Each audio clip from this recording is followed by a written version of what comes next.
to tear it down all the way to the sleeves and the short block. I'm going to give a full tutorial and walkthrough as you're watching me tear it down behind me. So let's get all the past and the pettiness, a reflection of the emptiness. Hilarious, you think you're worth my time, you're delirious. You are behind and think inferior, inferior. You know I'll always be a bit superior. Get off of me, this ain't no humble brag. I want you to hear words, you can say them back. I want you to feel free from the chains and latches. Believe in what you got, you was built for last.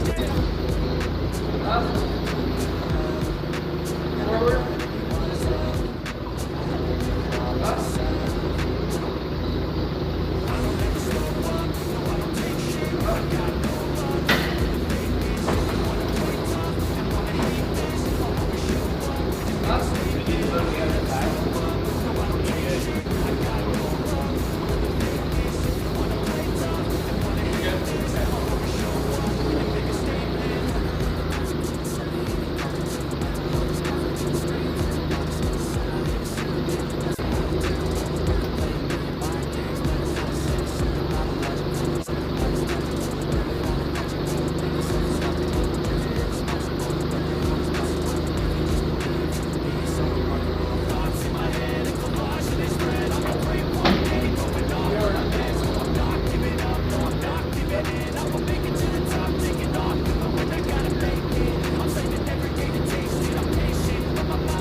Alright, so first things first, obviously we got some accessories that you got to take off. You're going to have the front pulleys to take off. If you didn't already take the water pump assembly off, you're going to have to take the water pump assembly off.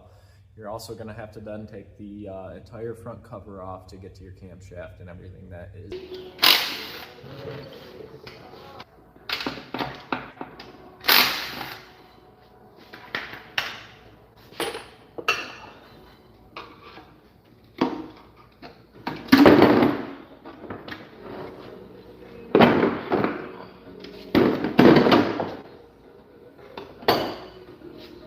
Do that, you're going to have a bunch of, I think they're 8mm, they might be 10mm bolts for your oil pan. You're going to want to zip all those out. There's a hidden one on your back right side, so make sure you get that one out too. And then it's just a gasket, so you should be able to take a screwdriver and just pop it right off. Do better than I did because as you can see, I dropped it.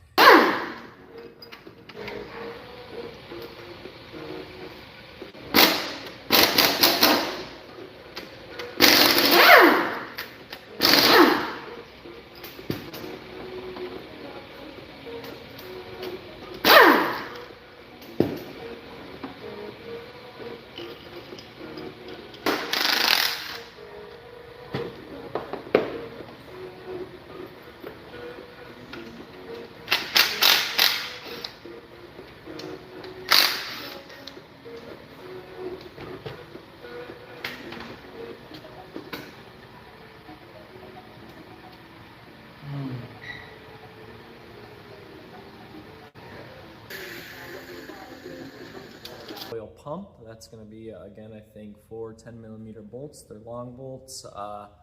Can crack them loose with a ratchet first or hit them with an impact. They're pretty hefty bolts for what they are. They're only down to like 12 foot-pounds, so I just ripped them out.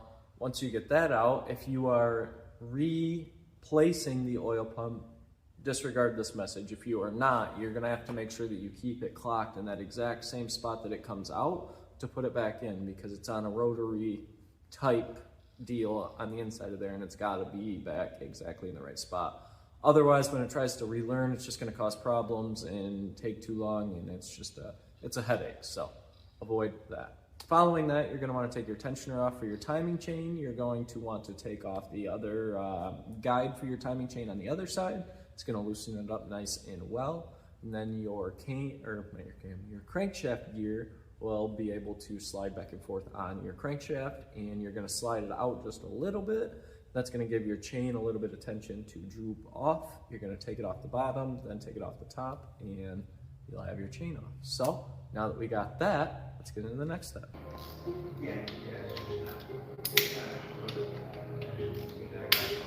It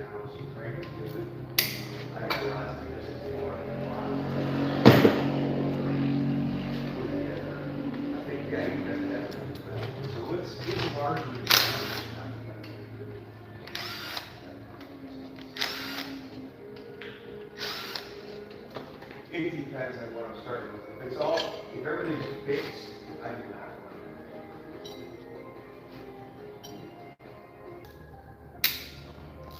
Yeah. Now you've got 3 T30 Torques that hold the camshaft in its place, the plate for the camshaft. So those are going to have to come off. Pop them off. Those I highly recommend doing by hand with a ratchet before hitting with the impact. Because if you round them out, if you mess them up, you're going to not be happy. Your boss is not going to be happy with you. If you are the boss, you're the foreman, you already know that you're not going to be happy. That's not a fun time, especially in that hardened steel. So just avoid it. Crack them loose first by hand, then go back with an impact, as you can see that I did here. Take that plate off, and in this engine, I actually wasn't able to take the crankshaft out, unfortunately, because when the engine failed, the crankshaft bearings failed also and collapsed around it, and this had to be yanked out with a slide hammer. So next, we're going to turn the engine over 180 degrees and then have the crankshaft facing up. We're going to take all the crankshaft rod, or the piston rod journals that go to the crankshaft. We're going to take all of them off, take the, I think they're 12.12 millimeter bolts. You're going to, nuts that you're going to take off of the top, as well as the small ones. Take all them journals off, take all them piston holders off, and then at that point, your crankshaft will be loose. I skipped a couple steps in there, but I wasn't going to explain how to take every bolt off. You'll see it once you flip it over. There's 2 different sets of bolts that you got to take off for the journals. And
um, 12-point bolts off. There should be another set of them that you have to take off, and then you're gonna have to roll the engine over, not turn the whole block, just turn the crankshaft over. I use a pair of pliers with like a pad, or a pair of pliers with like a Wrangler or something, not to damage your crankshaft rod.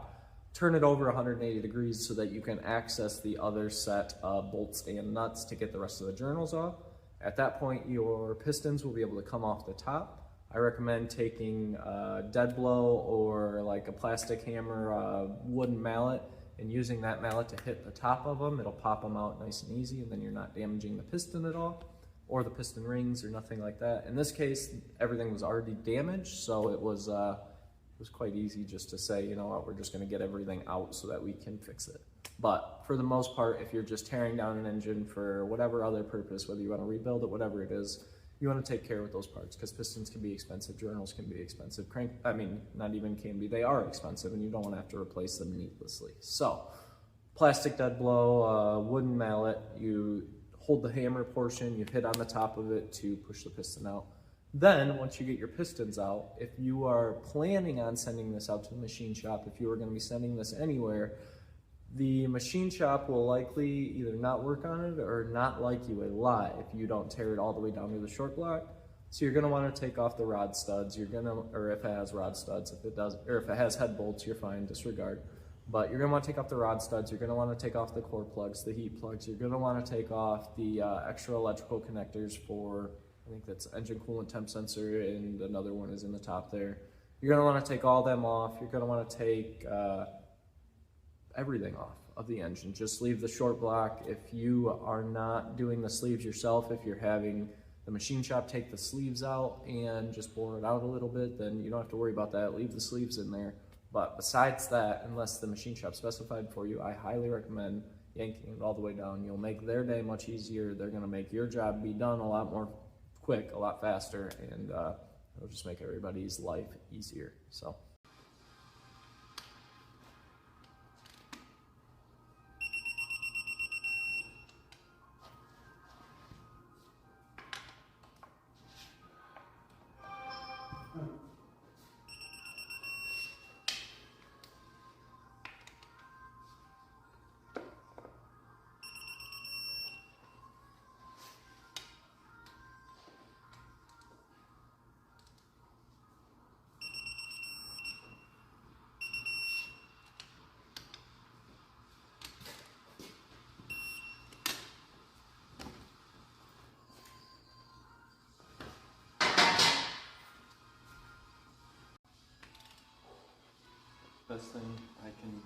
Best advice I can give a new mechanic is only the plate range of the bolts like an MA bolt is 8 foot-pounds or not 14 foot-pounds and 22 foot-pounds.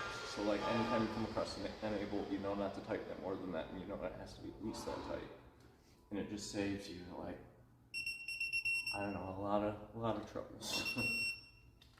But I also think that putting bolts at their like recommended torque spec is really important, and a lot of mechanics don't feel that. But there's a torque spec for a reason, and I don't know. As much as mechanics like to dog on engineers, we are not smarter than the people that design this stuff. I'm just not. Like, it takes a lot of skill to build it, but it takes a lot of skill to also design it, and it's just two different fields.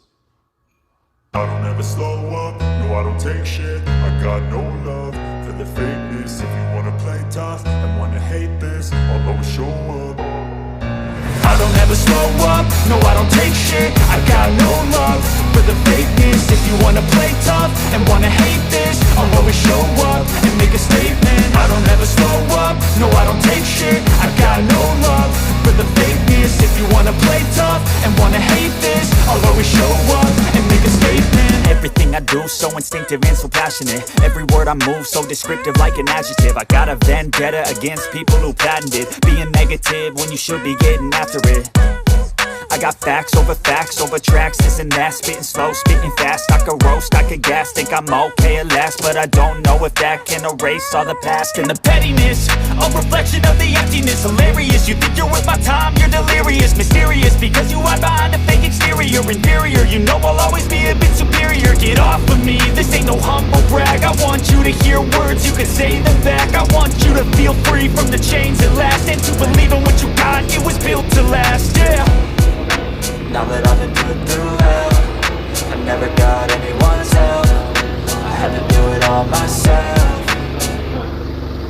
I don't ever slow up, no I don't take shit. I got no love for the fakeness. If you wanna play tough and wanna hate this, I'll always show up and make a statement. I don't ever slow up, no I don't take shit. I got no love for the fakeness. If you wanna play tough and wanna hate this, I'll always show up and make a statement. Gonna learn the consequence of being incompetent. Mental health is confidence, dreams and some honestness. I'm not here to save the day, that's for you to take away. I could play a million mind games, but instead I say something not illogical, something that is topical. Rub it on and watch it go, make yourself unstoppable. Dreams are irresponsible, but they're always possible. If you just believe, you could be so remarkable. Thoughts in my head, a collage and they spread. I'll be great one day, going off of my meds. No, I'm not giving up, no, I'm not giving in. I will make it to the top, taking off in the wind. I gotta make it, I'm saving every day to taste it. I'm patient, but my mind, it can hardly take it. I'm chasing a dream that I've had for several ages. A vacant, modern kingdom for the taking. Guys, watch this far, thank you so much. Can you please drop a like, a subscribe, share it to your friends, whatever. I drop content like this all the time. I used to live stream. I'm going to be bringing my live streams back, but beside the point, I'm going to be doing more tutorials, more fully edited videos from my past live stream, more fully edited videos from the work that I'm currently doing. But thank you so much for watching this video, and stay tuned for the next one. Catch you later.